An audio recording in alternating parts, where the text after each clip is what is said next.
கர்த்தருடைய பரிசுத்த நாமத்திற்கு ஸ்தோத்திரம் உண்டாவதாக. பிரியமான தேவ ஜனமே, தேவனுடைய வசனத்தில் நமக்கு ஒரு பழக்கம் வேணும். வார்த்தைக்குள்ளாக நம்மை அமைத்து கொள்ள வேண்டும். அதுதான் நம்முடைய வாழ வைக்கும்.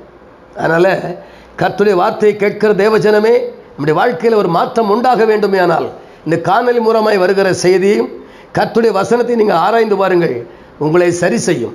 நான் இந்த வசனத்தை வாசிக்கிறேன். மத்தேயு நற்செய்தி நூல் 9ஆம் அதிகாரம் 13ஆம் வசனத்தை வாசிக்கிறேன்.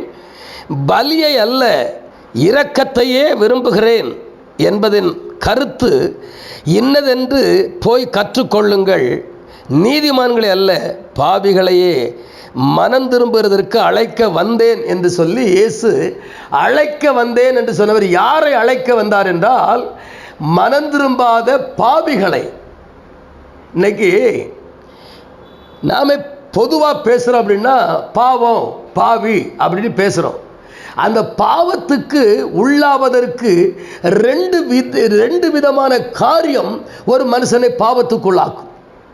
இது ஏதேனில் நடந்த சம்பவம் பாருங்க. எப்படின்னு கேட்டிங்கன்னா, இன்னைக்கு அநேகர் பைபிள் வாசிக்கிட்டே இருப்பாங்க. ஆனால் அர்த்தம் தெரியாமலே வாசிப்பாங்க. அவனுடைய அர்த்தத்தை கருத்தை புரிந்து அறிந்து வாசிக்கணுங்க. சரிங்களா? தேவன் தன்னை பற்றி என்ன சொல்லுகிறார், நம்மை பற்றி என்ன சொல்லுகிறார், சபையை பற்றி என்ன சொல்லுகிறார், நித்திய ஜீவனை பற்றி என்ன சொல்லுகிறார், இந்த பிரபஞ்சத்தை குறித்து என்ன சொல்லுகிறார்ங்கிறதை பரிசுத்த வேதாகமத்திலே கருத்தாய் வாசிக்க வேண்டும், அறிய வேண்டும். இங்கே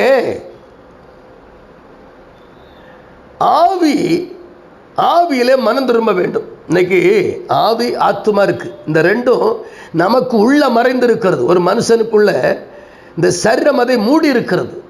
ஆவியும் ஆத்துமாவும் உள்ளே இருக்கிறது. இந்த ஆவி ஆத்துமா ரெண்டும் சரியானால் சரீரம் சரியாகும்.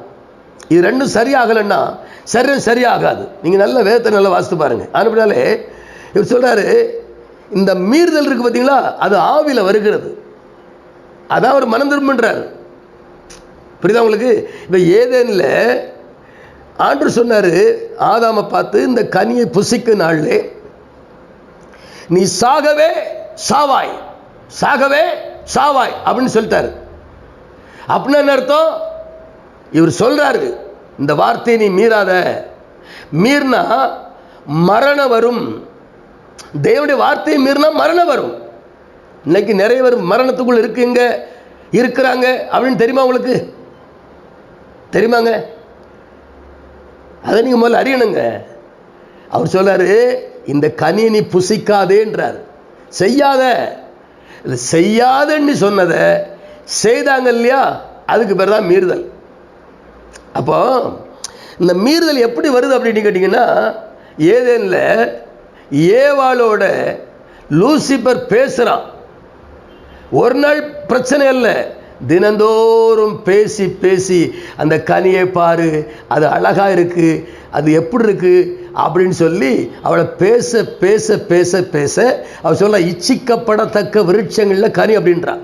அப்ப இச்சை என்பது அந்த மீறுதலுக்குள்ள வருகிறது. அவன் கேட்டான், இந்த தோட்டத்தில் உள்ள விருட்சங்களின் கனிகளை புசிக்க வேண்டாம் என்று தேவன் சொன்னது உண்டோ அப்படின்னு ஒரு பிட்ட போடுறான் பாருங்களேன். எப்பவுமே அப்படிதான். ஒரு சம்பவத்துக்கு ஒரு காரியத்துக்கு அழகா சாத்தா ஒரு பிட்ட போடுவான். அப்போ அவன் அப்படி சொல்றான், அப்படி இல்லை, அதை புசிக்கவும் தொட வேண்டாம்னு சொன்னார். இவன் சொல்றாங்க, புசிக்க நாளில் நீங்கள் தேவர்களைப் போல் ஆவீர்கள். எப்படிங்க? புசிக்க நாளில் தேவர்களைப் போல் ஆவீர்கள்.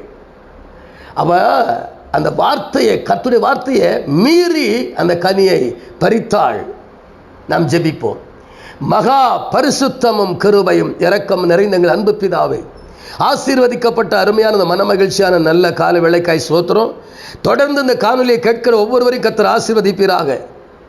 இந்த யூடியூப் செய்தி எங்கெங்கெல்லாம் போகிறதோ எல்லாருடைய வாழ்க்கையில ஒரு மாற்றத்தை உண்டாக்கிட்டான்னு ஜெபிக்கிறேன். ஆசீர்வதிங்கப்பா. தேவ சித்தத்தை செய்யும்படியாய் கர்த்தர் மாற்றுவீராக. கனப்படுத்துங்க, ஆசீர்வதிங்க. இயேசுவின் நாமத்தில் ஜெபிக்க நல்ல பிதாவே. ஆமேன், ஆமேன். God bless you.